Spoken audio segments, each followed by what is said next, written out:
Hey, it's Ebony back with another episode of RnB Vibes. And I have someone that it took a long time before we can get started because I had to give her praise. And I actually got to look at my notes real quick because I gave you a wonderful introduction. Hold on. She is the Sugar Honey Iced Tea from the ATL, Jalen Jonesy. Hi. You like that? I love that. I love that. Now, tell me this, okay? You are a Southern proud ATL baby. Now, you got to tell me, how was it like growing up in Atlanta, and how does your hometown influence your sound? Growing up in Atlanta was fun because I only had Black doctors, I only had, Black teachers, and I saw myself in so many places. And I went to Tri-Cities High School, and all of the musicians, anybody who was at Tri-Cities, you felt that they were homegrown and they were Southern. And so it made sense that, the life that I was cultivating as a very young child, like I would end up doing music that's also Southern as well. And, adding a little bit of flares from like Southern hospitality. And my mom's from Detroit, so like adding a little bit of, like, Detroit singers in my mix as well. I feel like Atlanta has just moved my music in a way where it's authentically Black and authentically Southern, and it's like it feels like it's gonna be a new way to introduce Black women into music for me.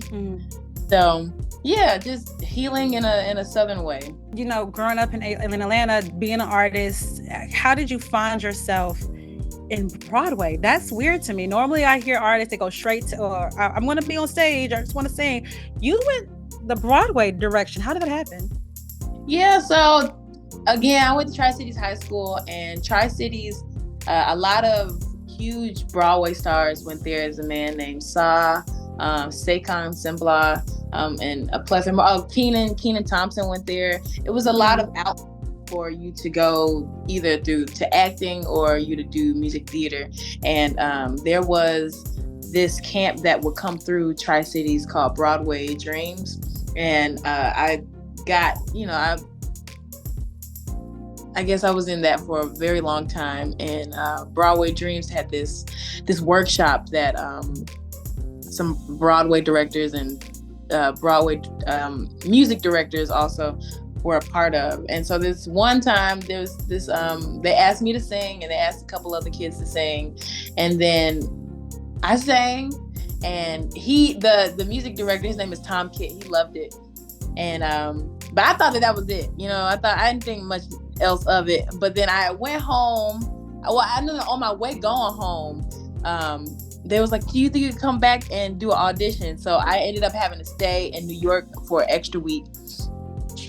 Then I did my audition, and then I went home. And then I was like, okay, well, I don't know if anything's really gonna happen after that. But literally like 2 days later, a week later, something like that, they called me and said I got the part, and then I had to move to New York for a little bit.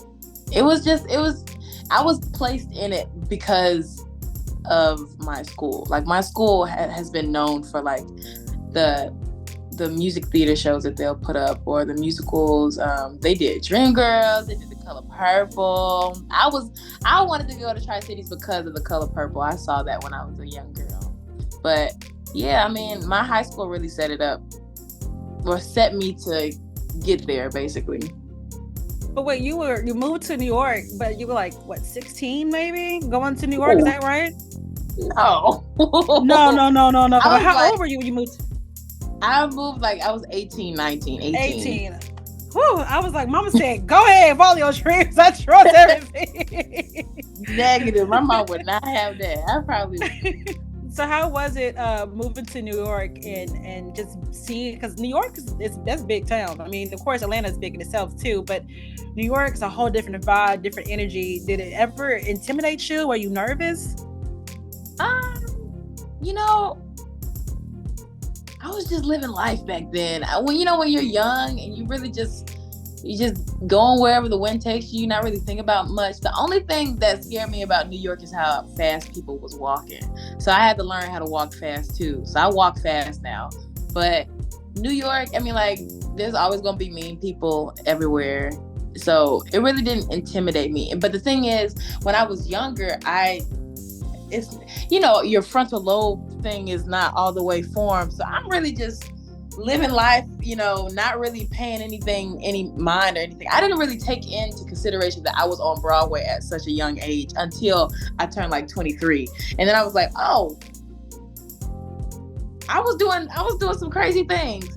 So I really didn't take it in because I feel like I just didn't have the capacity to take it in. But no, New York isn't scary. It's just the people walk fast, and you just got to really adjust. I mean, if you let it be scary, it's scary. But it wasn't scary. This is another state. Well, tell me about your experience on Broadway. I feel like Broadway had to give you a crash course on dealing with critics and dealing with just that public view more than anything as an artist that you deal with currently. Is that correct? Yeah.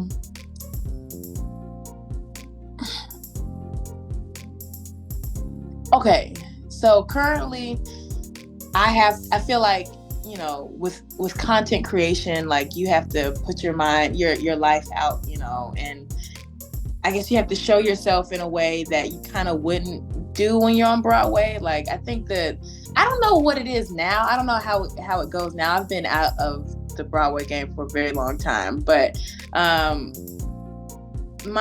your image is your character, so to say. Mm-hmm. So, unless you already have a following on your own page, people really only see you for the character that you are on Broadway at the time. Until, like, I mean, I have friends who have made a name for themselves, but like for me, like, people still call me Pearl, and and it's okay. But I guess I hope I'm answering this right. Like, the public image at that time was, I don't even really remember. Like, I just know people was just calling me Pearl. I really don't remember. It was a very long time ago. Do you feel like it was hard trying to separate the Broadway you versus the artist you?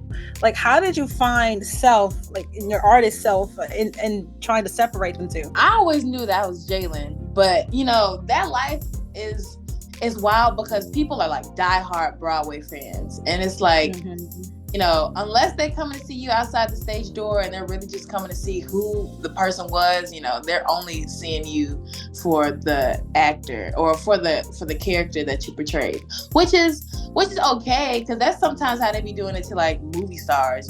You only see, I mean, like, unless you really, really make a name for yourself outside of your character, people only see you for your character. And that's the conversations that I've had with people. And sometimes for myself, like, people still call me Pearl.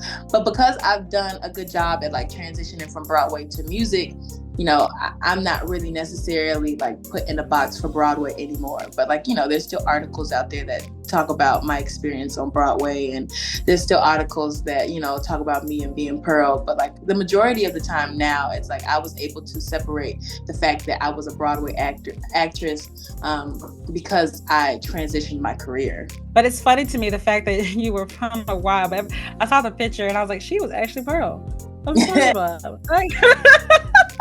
Like, it's kind of funny, and at the same time, it really prepared you to be someone to look up to, in a sense, not just for a person that's listening to you, but like a child. They're like, oh my gosh, that's Pearl. So you were an inspiration from the get-go, and now you are with your music still being an inspiration. That's kind of cool when you think about it like that. By the grace of God, it makes me happy that, okay, here's a good thing. I was watching Tiny Desk with my best friend Taryn, and I was watching Tiny Desk. I've watched Jasmine Sullivan's, I watched Ari Lennox, and I watched her, and I watched Duran Bernard. Yeah, I watched him, and the first person I watched was Ari Lennox, and she's a mirror for girls who like wear their hair natural and like got oils in their hair, and they wake up with oils on their pillow, you know what I mean? And she was thicker at the time of her Tiny Desk, so it's like a huge mirror for a huge mirror for women who are natural. And so I saw myself her, and I saw myself in her. I saw, I could do that basically. And for Jasmine Sullivan, she reminds me of she is the mirror for women who like are liberated sexually now. Like I feel like late bloomers. Like she makes me feel as if, it's okay that you lost your virginity at 21, or it makes me okay that she gives me that and sort of like a liberation. So she's a mirror for those type of women.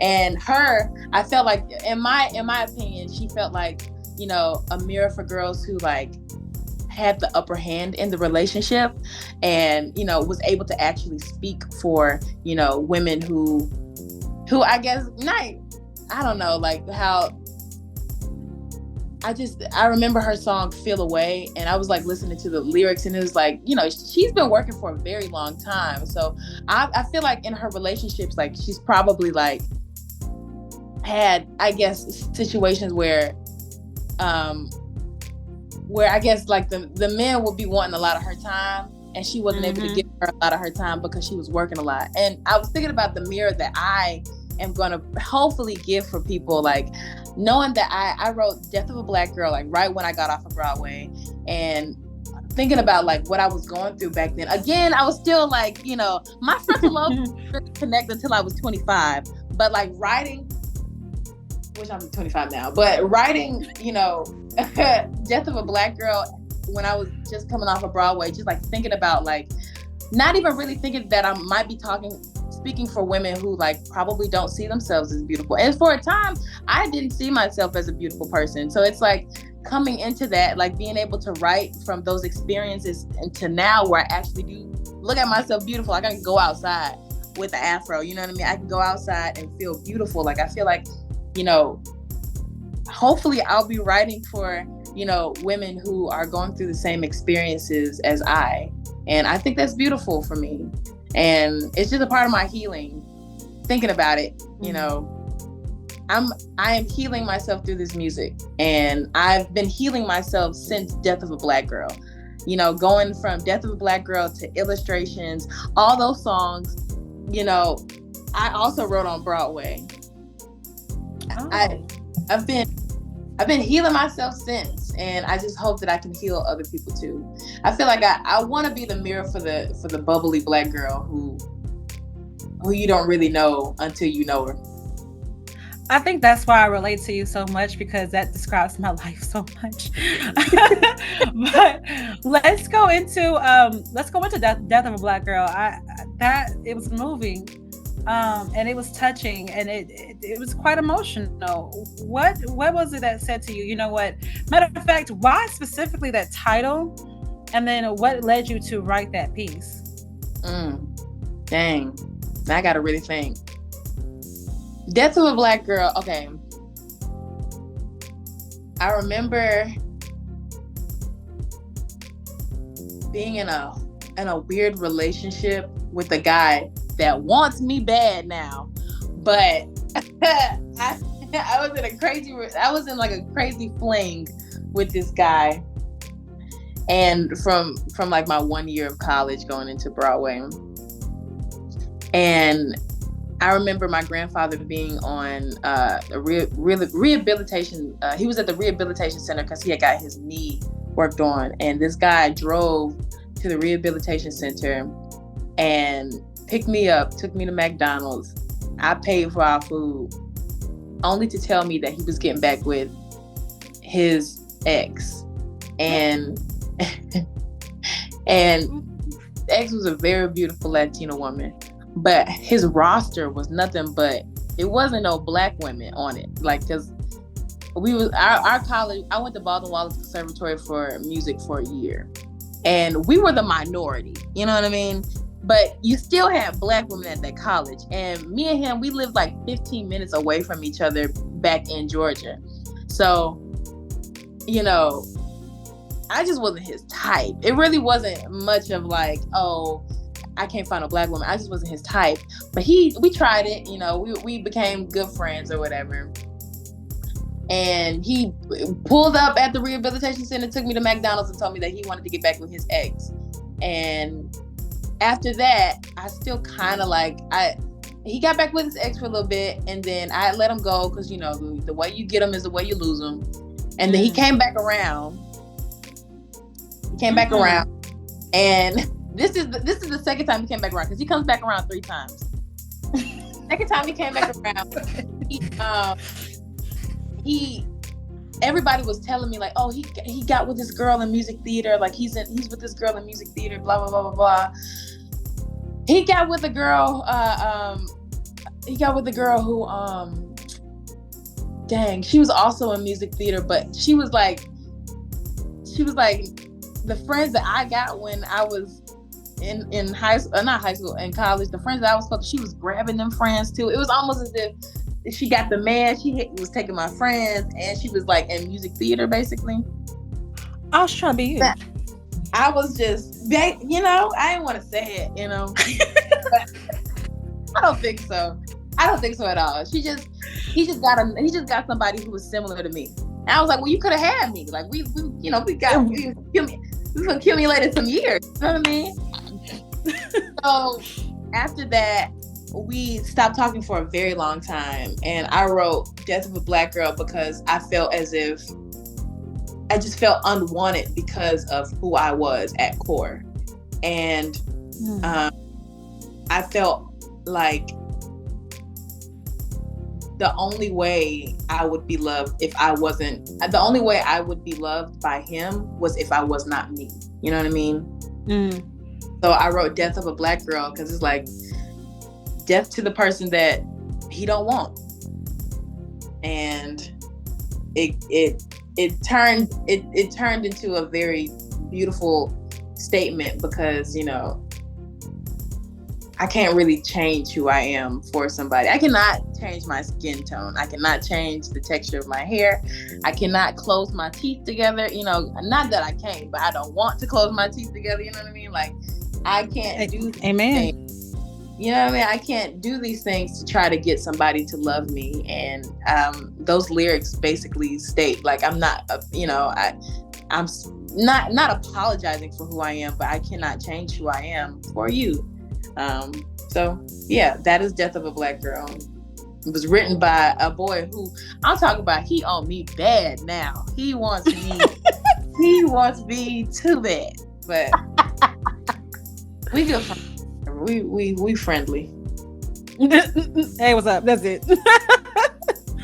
Yeah. No, but I get it. I think that and I definitely received that song in that same aspect because I've had that same issue. You know, you have somebody that in your situation y'all were dating, but I had someone that I liked, a guy that I liked, and we got along well. We liked the same things, all that great things, but he went for another girl that was another ethnicity. However, everything was the same. Everything was the same, and I was just like, "Oh, you just didn't like this. Got it." Because his report card was nothing but girls that, of course, that were not black, and so it made me feel like something must be right. Something must be wrong with me. Something must be wrong with my skin. Something must be wrong but nothing's wrong with me. I love myself, and I think that being a Black woman, it comes with a lot of different moments where you're doubting yourself. You're trying to find the love within yourself, okay with your hips, your lips, and whatever else you got in it. It just comes with so much different standards that you got to go through, or chapters you got to go through of self-affirmation and self-acceptance. And it's so hard to go through it. It's so hard. It's like every twist and turn, I'm finding something different about myself. Every day it's like, oh, this is why God, you know, didn't want me to do this because I wasn't ready yet to do this. You know what I mean? And even though being a Black woman is a movie within itself, it's like I wouldn't have it any other way because I feel like my life ain't boring. You know, I'm Black and I'm a woman. My life is not boring, you know? And of course I would want to, you know, I would want an easy love life. Of course, you watch other people's, you know, movies. I guess I'm putting it in that analogy. Yeah. But you watch, you know, other people's lives, and you're like, dang, they got into that relationship real easy. Why is it that I have to wait and jump through hoops and go through trials and tribulations just for you to vet me out and then love me at the end? And then now I'm not gonna want you. You know what I mean? After all that, after all is said and done, my body is just not gonna want to do that after I done went through it, sadly. But it's just like, I wouldn't have it any other way. I wouldn't want to be any other race, because, I wouldn't be me. And I think I'm happy. I'm happy, and I just want other Black women to be happy too. And it's like, yes, we're going through all these things. What's another crazy thing? I have the utmost respect for single women. My mother's a single woman, and she raised me by herself. Well, she raised me with my grandparents, and my father, did what he needed to do. He came along at some point, but I love him. I love that from Rodo. But my mom did the majority of the work, and I she's a Virgo, and I love me some Virgos, and she taught me how to love myself. My mom is like, I think, one of the only dark-skinned women in her sibling, in the line of her siblings. My grandma's a little bit light-skinned, just a little bit, just a little bit, different hair texture or whatever. But oh my God, she's dark-skinned. Her father was dark-skinned. My grandfather, who passed away before she was born, was dark-skinned, and I inherited that. And she taught me how to love that. And I take that, it took me a while. It took me a while to love it. But now that I'm 25, I love it so much. And I'm learning to love it even more. It's crazy that we're talking about this. I did not like the girl that was on Broadway. I did not like her. I was doing so many things to shield her and to change her. I have eating disorders now because I was doing so much to change who she was. And now it's like, now at 25, I'm looking at her and looking at these old videos, and I'm like, dang, she was singing her butt off. And why was I trying my hardest to hate her? Why was I doing that? And now it's like I'm falling back in love with her and who I am now. So I think the music that I'm creating and the stories that I'm telling, Death of a Black Girl, was only the iceberg, was only the start of me trying to, I'm gonna cry, was only the start of me trying to write a story for women who are,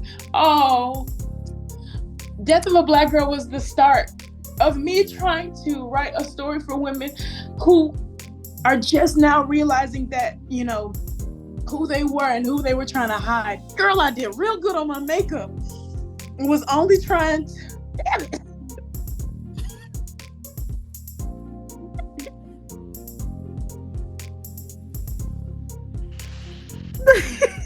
That was the start of the story that I'm writing for women who are just now realizing that they are beautiful. Thank you. Who are just now realizing that they are beautiful in the skin that they are in. That's Don't do it. Don't do it. Don't do it. I already told you this wig is sliding off, girl. I'll take this whole wig off and we'll cry together. Don't play with me.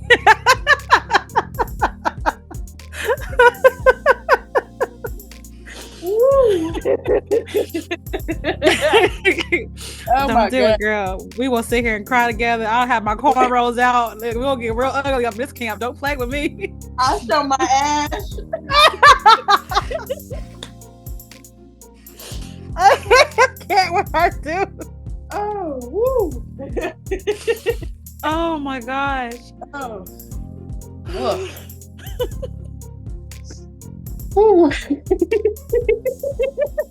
We're good. But that's good.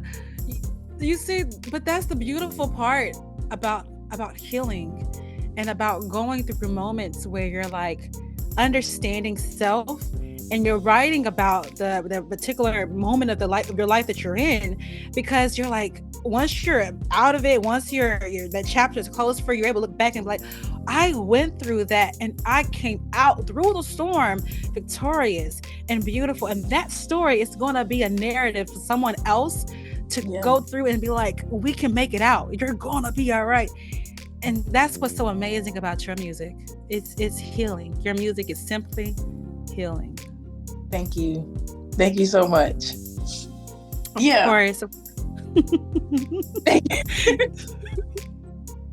have to look back and be like, yeah, I'll take that compliment. It'd be hard to take compliments, but I'm a stand in that, and I'm very thankful that you said that. It is. Look, let me tell you, compliments is another chapter of being a Black woman we are still trying to understand, okay? Indeed. That's a whole another chapter that is hard to get through. So I'm with you on that. Yeah. Well, let's take a moment from the tears, because we trying to, I'm trying to get myself together. You trying to get yourself together. Let's go into you said Ari Lennox. We were talking about Ari Lennox a little bit. How did you go into writing Pressure? Such an interesting situation. So basically, she called me late at night. I'm so thankful I was not at my house. I probably would. I probably not. I mean, but it's Ari. I mean, I live far, but that's neither here nor there. So she called me real late. It was me and my girl, and we were already at the studio. And she said jump. We said how high. We got into that car. We sped off to Jermaine Dupri's studio. We get there, and I call her again. I'm like, I'm outside. They walk us in. We sit down. They got the Jermaine Dupri on the turntables. Like, he already making the beat or whatever. And Brian Michael Cox on the piano. He just, and sitting there. And she already heard Pressure. She already had it in the notes. And so I was like, she had a couple things. I was like, that's all I need. I grabbed my computer. I started ding, ding, ding, ding, ding, ding, ding, ding. And we wrote that song in I want to say less than an hour, 30 minutes probably. And I recorded the demo. And then I guess 2 days later I had her version, and it ate. Yeah. It's a hot song. Thank you. It was very quick the way it happened. When God does things, that are, seamless. It's like, I don't know how you did that, but it's supposed to happen. It was so seamless. When as a writer, sometimes you go into sessions and it's like you think that you want to go out with a bang, and you want to finish the song within 30 minutes or 30 seconds even. I mean, that's not possible. But you want to get in and you want to get out. You want to do your job and you want to go home. And sometimes it's hard. It's like you working together. You're, this is when I was signed just solely as a writer. You want them to want to, use you again. So it's like you want to get they song out with the quickness, and you want them to like it too. And sometimes, you got little hiccups. You got to wait a couple minutes for a word to just, click on like a light bulb. But that session, I'm talking about, I had no hiccups. I wasn't sitting there for a couple minutes I literally was just typing. It was spewing out. So everything happens for a reason, and it happened the way it was supposed to happen. It was so seamless. Mm-hmm. But do you feel like, seeing the success of Pressure and how amazing that song is, do you wish you kind of kept it for yourself, or was that specifically just for her? That was her song. That was not my song. That was her song. Yeah, that was her song. They were already, I wouldn't have been able to keep it no way. When I walked in that session, it was specifically her session, It was Jermaine Dupri on them turntables, Brian Michael Cox on them piano. It was Ari Lennox's session. She just so happened to call me up to help her write. So that is her song. And no, I wouldn't want to keep that for myself, because God it wouldn't have happened that way. And I'm happy that it happened with Ari, because I'm still a baby artist in the eyes of some. So it's not gonna do as much as hers. She has a reach. I was not signed to a label at this time, so it's like she got Oh, yeah. might as well just Go ahead. help me out. You know what I mean? Give me a leg up. You know, because her getting her notoriety and her recognition, I got my credits. So people are looking at who wrote the song and who was in the room. You know what I mean? That's all I needed at that moment. Because I know for mine is in due time. It's coming. It's supposed to come whenever it's supposed to happen. So, that's her song. Hey, I mean, look, and it's your time is in my mind. It's here. It's always here. And like you said, God orders your footsteps, of course. And I'm not going to do this, crying session with you again, because I feel like you're going to have me doing tithes and offering. And we ain't trying. Listen, woman, we're not going to sit here for this phone about 15 hours. We're not going to do this today. But crying for the majority. Just crying. Oh my God. Oh my gosh. But like God, he orders your footsteps, and when it's for you, specifically for you, and regardless of what happens, nothing can take it away. Nothing can take it away. Nothing. So I swear, in your music, it's wonderful. Like I started off the interview with Sugar Honey Iced Tea, because that's what you call yourself. You are Sugar Honey Iced Tea me. And I love the fact that you're so confident in self, and it took a journey to get there, and now here we are, Southern delicacy, is that right? Mm-hmm. Yes, to we are. Illustrations, to conversations. I mean, it's a story. So you said that you have more healing music. Tell me where we are right now. What is the mindset? What are we coming out with? Okay, I am 25, and this music is basically the snowball effect of what happened in 2022 for me. And what happened in 2022 was my grandfather passed away. And I think that was the start of my frontal lobe cortex coming together. It was like, oh, life is real. Things are happening. I remember my grandfather was the first man I've ever loved. And my grandfather taught me so many things.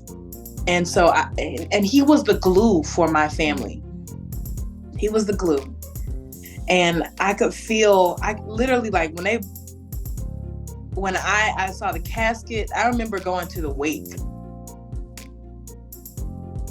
Just the feeling of like the seams just pulling at, I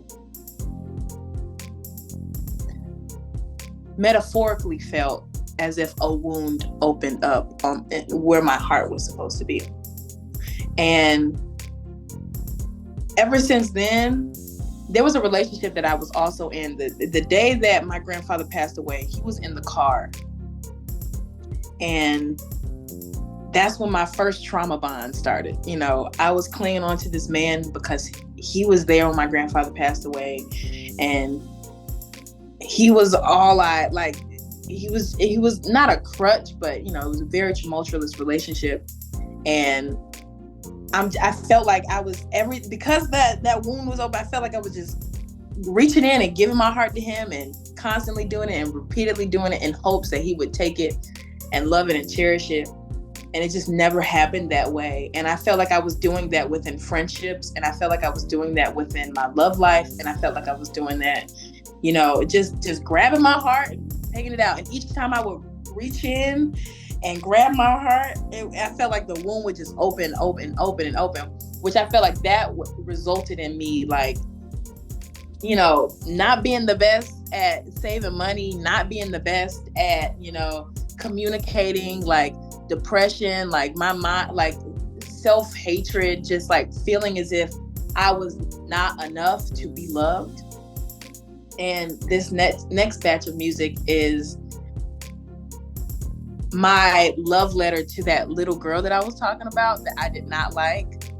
Because if she was healed, yes, I would have cried and grieved for my grandfather, and yes, those natural things would have happened. But I think that because if that little girl was healed, I probably wouldn't have did the crazy things or stayed in the crazy situations that I did stay in in the name of love. You know what I mean? I would have loved myself more and gave myself more grace in situations, and knew when to leave situations, because I just would have loved myself like that. You know, if I loved myself like that, I would have been okay with leaving situations, because I know that I got me at the end of the day. But I did not have that mindset.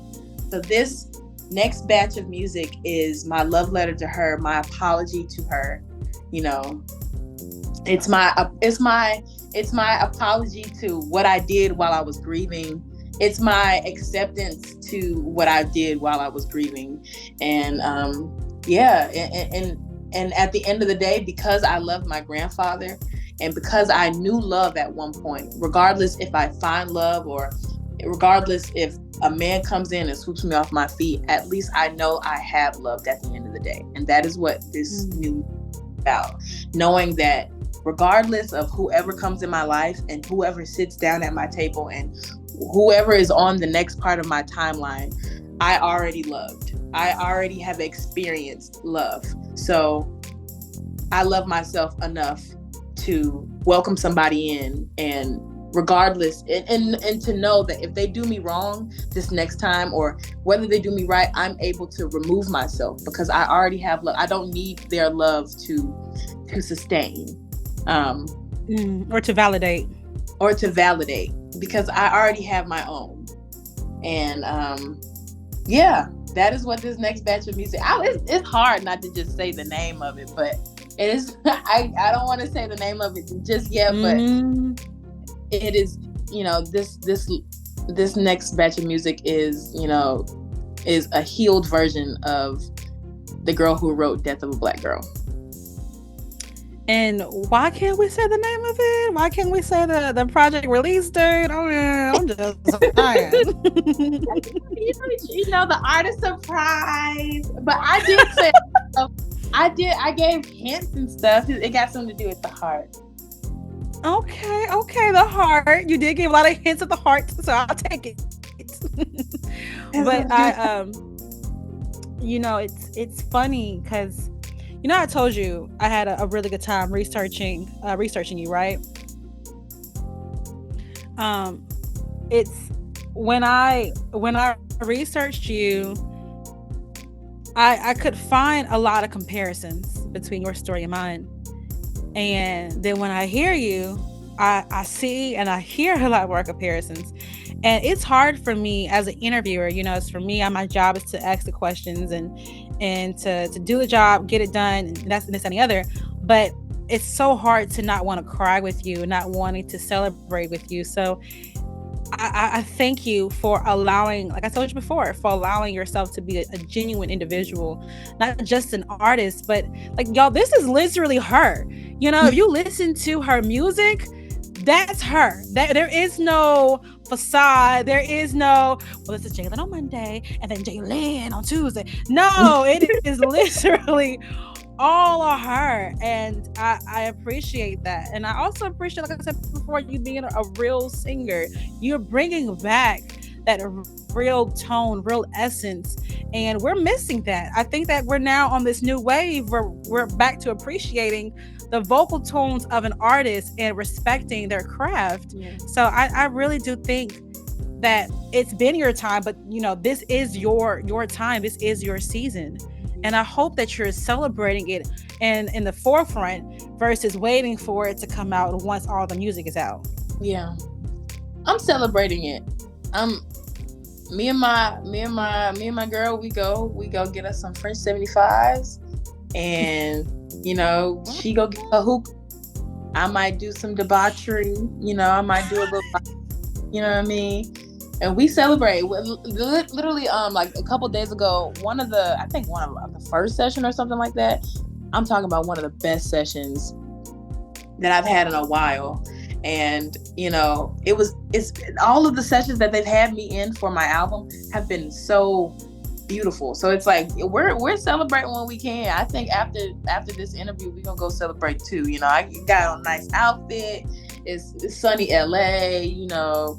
we kind of matching, me and my girl. So it's like we gonna go celebrate. You know, hopefully when we go down to Nashville, we can celebrate with you too. Oh, when you come to Nashville, if I don't get a phone call, a text, an email, a bird in the sky, if I don't get a blimp, I'm gonna tell you right now, if I do not get somebody spray painting on the floor, on the ground, Ebony, she is here, I'm gonna be offended. I think that's like a slap in the face. I'm gonna be like, oh my gosh, she really don't care for me. What happened? We connected. We cried. We cried together. I almost took my wig off for you. Oh my gosh. That's how you know it's real.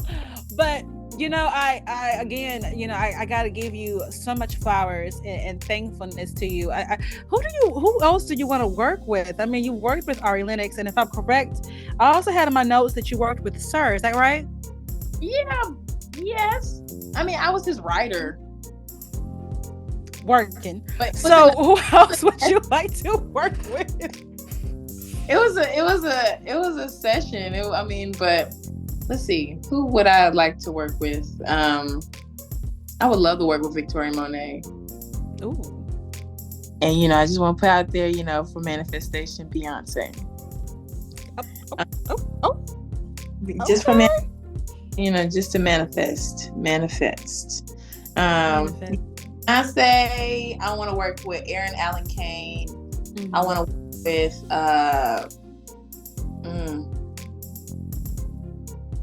Renee Rapp. I like her. Love her. Who else? There's so many beautiful voices. I can't think right now. Oh, Leon Thomas. You like Leon Thomas? Yeah, of course. Leon Thomas. First of all, he's fun, but yes, I love his music. He's nice looking. Very nice looking man. Yeah. You know, that's a man by the name of Tone Stiff. You know Tone Stiff? I actually interviewed him. He was in Nashville last year, and we did a sit down together. He is fantastic as a person and as a writer and everything. We talked about his journey and stuff. So yeah, he will great collab. That would be awesome. That man's voice is beautiful. You know, I don't want to say anything too prematurely, but that man is, I feel like he's like on the verge of being like the next king of pop. Strong words. Very strong words, but I've listened to his music and I'm talking about some of the best things I've ever heard. So the inflections, like pauses that he has, that's a very musical man. It's very musicality. It reminds me of like Michael Jackson in a way. It's very like, you know, it's real good. It's real nice. So Tone, he said that his influence was like Chris Brown, and you know, Chris Brown influence was Michael Jackson. So I can see how you said that. But you know who I would love to see you work with? Tank from Taking the Bangers. Ooh, that's a good one. I would die. I think that if I saw that collab if I saw a single with y'all two, I'd be like, and this is it. That was life. I'm good to go. Bye. Like, hey, I love them. They rock something serious. A band. Do you listen to Infinity Song? Infinity Song, the band? No, I have not. Put me on. I think they're signed to Rock Nation, but they have like nice. I think their influences definitely gotta be Stevie Nicks or Fleetwood Mac, because they have a cover of it's either Rihanna and I forget. They have a cover of a Fleetwood Mac song on their latest EP or album. But they're really good too. It's all black band and they're signed to Rock Nation. Yeah. I'm gonna look them up. I swear, like doing this whole deep down into a lot of music, the newness of it all. It's amazing to see that there are just unique artists out there, whether they're R&B or not, and to see that music is it's an evolution. It's ever changing, ever being that continues growing. And when you see other people use their craft, their passion to showcase their story, their narrative, or their take of music. It's like, dang, music is universal, it's powerful, and it's a little exciting to see what happens next within that genre or within that person, because you know it's only going to get better, such as yourself. Yes. Yeah, it's only gonna get better. I think God has always already ordained my steps along with others, so I just gotta be patient because I'm not a patient girl. I want the things to happen now. You know what I mean? I'm not a patient girl at all. That is not a trait of mine. But God is definitely teaching me patience. I was talking to my manager, best friend Taryn, like a couple days ago, and an opportunity was right there, in arm's length. I'm talking about, it was right there. And I love to perform. Like, performing is my thing. So it was a performance opportunity, and it was right there, and it didn't work out. And I'm just like sitting back and like, dang, like, how many no's are we gonna get until we get a yes? And then I had to think about it, like, I need to take the time to be where I am right now and make this music and be okay with where I am right now, because there's gonna come a time where I'm gonna be too busy to think. And there's gonna come a time where I am just exhausted and looking for a break. And so right now, while I have the opportunity to make this music and still develop myself as an artist, as a woman, and still develop what I'm going to be presenting to people, I'm gonna take that time to do it, so that when I get there, I'm sure, I'm not afraid. When I get there, this, anxiety don't be in my face, and so yeah, I just, whenever it happens, it's supposed to happen. And, steps are always already going to be, they're already walked, you know what I mean? It's already been traveled, and it's already done. It's already done. I just have to be patient.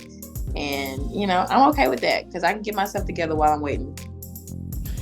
And you see, I'm one, like I said, we mirror each other, and I love it so much. I have zero patience.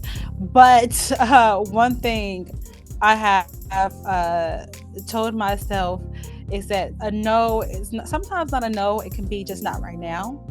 Mm-hmm. And also, before you embark on something new, you have to make sure that past thing that you was just in is completely closed shut. I mean, no cracks, no holes, no peekaboos. Like, when they say leave it at the altar, you leave it there. You don't open the bag back up and say, let me make sure I got everything. I just want to make sure, God, you can handle this way. I just want to make sure that you got, so you know who she is. That's who. You don't do that. You don't do that. You give it to God. You believe in the process. You trust the journey, and you also have faith in what's next. Because if you lose sight of that faith, if you lose sight of what's ahead, I promise you, your steps will start to stumble, and you'll get confused, and you get right back to where you were before. Yeah. So keep pushing on, keep pressing forward. And as someone that is a complete fan, and probably in your bushes the next 2 seconds, just look outside. I'm right there, love. I'm just gonna do this with my wig in the air. I pray that you keep pushing and pursuing and move forward, because I promise you, your time is here, your time is now, and they're seeing, they're watching, they're looking, and they are in awe. They are in awe of what they see. Thank you so much. Thank you so much. That means a lot. I'm happy that I got to speak to you today. I don't know. Maybe I feel like I needed a good cry. I needed this conversation so much. And I needed this conversation. So thank you so much. I thank you for your openness. It's always fun to to learn a little bit more about the artist and, you know, hear their stories and the behind the scenes type of stuff when it comes to their music, but to unveil the individual and to realize that, like I said before, it's just a mirror of their music and who they really are. It's even more enticing as an interviewer and as a fan. So I thank you for your genuine talk, your genuine speech. I know that we're super excited for more music coming out. Can you just tell my listeners how they can connect with you, get more from you? How can they make that happen? Yeah, so if they just type in my name is Jalen Josie, JAI''Len JOSEY. On any social media platform, any music streaming platform, they can see all the music that we talked about today. Besides the new music that's coming out. Of course. You know, it's weird. I normally in my interviews I can be so quick and just be like, all right guys, thank you so much. But I honestly don't even feel like I had an interview. I feel like I just sat down and talked to my best friend. So y'all catch this fireside chat with my best friend. We're gonna do round 2 later on at some point. I